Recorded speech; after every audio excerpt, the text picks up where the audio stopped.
Ya, sahabat kaum muslim, bagi sebagian orang yang bersedia mendonorkan ginjalnya. Nah, ini apakah berbahaya bagi kehidupannya atau bagaimana? Kita akan tanyakan ke dokter. Nah, ini bagaimana, Dok? Hal seperti itu. Ya, memang ada beberapa orang yang bersedia mendonorkan ginjalnya. Jadi dia hidup dengan satu ginjal. Ada juga memang sebagian yang kita dapat dari transplantasi ginjal ini dari orang yang sudah meninggal. Ya, jadi kadaver transplantasi namanya. Itu Tapi orang yang sudah meninggal. sudah meninggal baru saja meninggal. Oh, Jadi itu kok yang masih sudah bisa di masih ginjalnya bisa. masih bisa dimanfaatkan Ya, gitu, jadi Dok. mungkin sudah wasiatnya atau memang bagaimana dari pihak keluarga itu memang setelah meninggal itu langsung dilakukan operasi untuk mengangkat ginjalnya untuk langsung ditransplantasikan ke yang membutuhkannya tadi. Oke, itu untuk semua jenis meninggal misalnya karena sakit sudah lama atau hanya mungkin karena ya baru ditabrak misalnya gitu. Tabrakan ini kan masih panas mungkin darah badannya Ya, gitu, Dok. Beda dengan sudah lama sakit atau bagaimana. Ini se- sama atau bagaimana, Dok? sebenarnya untuk semua keadaan yang Mm-mm. mana fungsi ginjal itu masih baik. Masih, oh Jadi ya, dari oke. ginjalnya itu sendiri dinilai apakah Mm-mm. masih layak untuk ditransplantasikan atau tidak. Tentunya ada tes-tesnya lagi kan Oke. gitu. Tapi kalau itu untuk yang transplantasi dari mereka yang sudah meninggal gitu ya. Tapi bagaimana tadi masalahnya kalau yang masih hidup? Iya, betul. Berarti dia mentransplantasikan satu ginjalnya Mm-mm. dan satu lagi dia pakai untuk dirinya sendiri. Apakah akan terganggu? Kenyataannya selama ini yang kita lihat dan saya baca selama ini tidak terganggu. Bahkan mereka dapat hidup sebagaimana orang normal, tidak ada gejala apa-apa. Mm-mm. Ternyata satu ginjal pun masih dapat mengcover untuk melakukan fungsinya dalam membuang sisa-sisa zat-zat toksik atau melakukan fungsi ginjal yang lain itu masih bisa dengan satu ginjal. Nah, berarti, Dok, bagi kita yang sekarang ini memiliki dua ginjal, ini berjalan berfungsi dua-duanya atau satu saja, Dok? Berfungsi kedua-duanya. Dua-duanya. Oke. Nah, berarti mungkin bagi mereka yang mentransplantasikan darah atau mendonorkan, bukan darah, Dok, ya, Ginjalnya. mendonorkan ginjalnya tadi, kalau terjadi sakit sama ginjalnya, mungkin ini efeknya berbahayanya sama dia, Dok, ya. Ya, Oke. Tapi kalau selama tetap ginjalnya dalam keadaan baik saja, tidak tentunya ada ini masalah. dia tidak masalah, Dok, ya. Oke. Nah, kemudian kembali lagi nih, Dok, pertanyaan pertama tadi cuci darah atau hemodialisis, Dok, ya, hemodialisa. Nah, ini informasinya ya lebih baik transplantasi darah. Nah, ini dalam segi apa, Dok? Ya, kalau tadi kita katakan sebelumnya lebih baik eh, terapi pengganti ginjal istilahnya Hmm. secara umum itu dengan transplantasi lebih baik dalam artian eh, pasien yang sudah mendapat transplantasi tentunya dia akan mendapat ginjal yang baru yang Hmm. dapat berfungsi sebagaimana ginjalnya sebelum dia rusak. Oh, iya, iya, iya. Jadi dalam hal ini dia tidak tergantung lagi dengan pengobatan-pengobatan pada pasien-pasien gagal ginjal dalam tahap akhir. Hmm. Nah, bedanya dengan yang pasien-pasien yang terapi pengganti ginjal dengan hemodialisa, tentunya dia akan tergantung dengan alat hemodialisa tersebut. Hmm. 2 sampai 3 kali per minggu dia harus datang ke rumah sakit untuk melakukan cuci darah kita sebut. Oke. Ya tentunya, Setelah cuci darah, apakah dia bisa beraktivitas seperti biasa, Dok, atau ada batasan juga? tentunya beberapa orang yang sudah melakukan cuci darah itu akan muncul gejala-gejala, walaupun tidak semua ya, Hmm. akan muncul gejala-gejala seperti misalnya lemas, Iya. seperti misalnya gampang capek, dengan sendirinya pasti akan terjadi pembatasan aktivitas-aktivitas. Seperti Oke. itu. Jadi, Dan biaya untuk cuci darah ini tentunya tidak murah juga, Dok, ya? ya pastinya. Oke. Jadi untuk cuci darah sendiri, kalau memang sekarang itu sudah di-cover oleh BPJS. Dan dana yang dikeluarkan BPJS sendiri untuk setiap tahunnya untuk Iya. mengcover hemodialisa ini cukup besar. Ratusan miliar bahkan sampai triliunan. Data yang saya dapat di tahun 2014 gitu.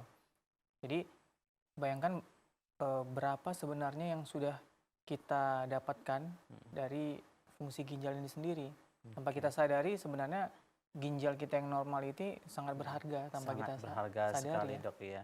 Kalau kita pikir-pikir satu nikmat ini saja, wah, ini nilainya sangat tinggi sekali, Iya, Dok, ya. Oke, makanya kita harus menjaga ya nikmat yang Allah berikan, Dok, iya ya. Masya Allah. Oke.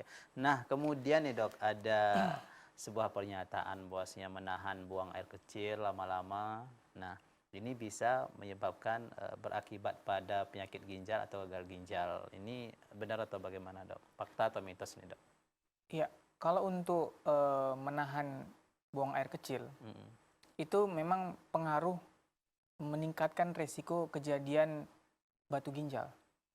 Walaupun tidak selalu, tapi resikonya akan lebih tinggi pada orang-orang yang suka menahan buang air kecil. Kalau saat ditahan buang air kecil di dalam kandung kemih, maka akan terjadi pengendapan zat-zat yang terkandung dalam urin tersebut. Itu yang akan memudahkan terbentuknya atau mengkristal zat-zat tersebut, terjadi batu ginjal. Seperti kita cerita di awal, batu ginjal salah satu penyebab dari kasus gagal ginjal. Walaupun memang porsinya tidak sebesar kalau kita katakan tadi diabetes atau hipertensi. Tapi apakah ada resikonya? Ini meningkatkan resiko tentunya. Oke, tapi secara langsung tidak, Tidak, Dok, ya. Karena mungkin bagi orang yang menahan buang air kecil berapa menit lah mungkin tahan, Dok, Iya. ya. Paling 10 menit Paling seperti 10 menit. itu. Oke.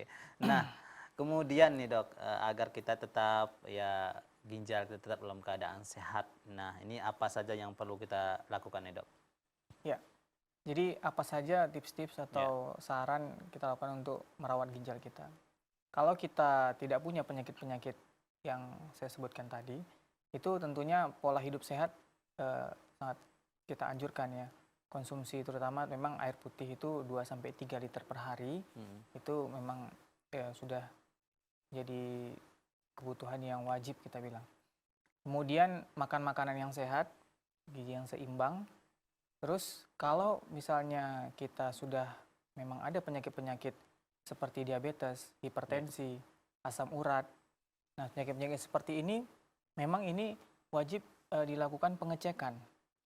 Pengecekan terhadap tadi misalnya kalau diabetes itu kadar gula darahnya, kalau untuk penyakit hipertensi tekanan darahnya, kemudian kalau untuk asam urat ya kadar asam uratnya. Apakah dalam batas-batas normal atau tidak? Kalau tidak dalam batas normal tentunya perlu ada penyesuaian terkait dengan terapi atau pengobatannya. Dan juga pasien-pasien yang sudah mempunyai penyakit-penyakit seperti diabetes, hipertensi, itu perlu kita lakukan pemeriksaan untuk pemeriksaan berkala setahun sekali sebaiknya. Untuk melihat apakah sudah ada kelainan di ginjal atau enggak.